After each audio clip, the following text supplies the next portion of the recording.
চলতি বছরের শুরুতেই বিপিএল এ ফরচুন বরিশালকে চ্যাম্পিয়ন করেছিলেন তামিম ইকবাল। এরপর প্রায় 9 মাস পর এনসিএল টি20 ক্রিকেটে ফিরলেন তিনি। যদিও প্রথম ম্যাচে তামিম ব্যর্থ হন, মাত্র 13 রান করেন। তবে পরের ম্যাচে নিজের পুরনো ছন্দে ফিরে সিলেট বিভাগের বিপক্ষে ঝড় তুললেন এই ওপেনার।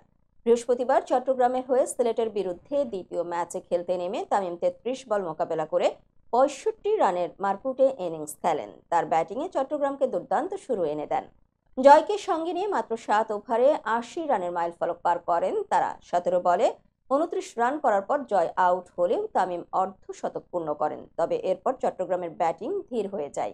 ইয়াসির আলী চৌধুরী এবং সাজ্জাদুল হক রিপন দ্রুত আউট হয়ে যান।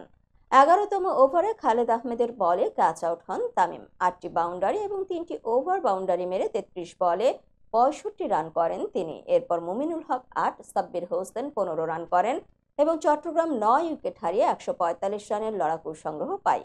সিলেটের পক্ষে সর্বোচ্চ 4 উইকেট শিকার করেন সৈয়দ খালেদ আহমেদ, তোফায়েল আহমেদ 2টি, আবু জায়েদ রাহি এবং ইবাদত হোসেন 1টি করে উইকেট নেন।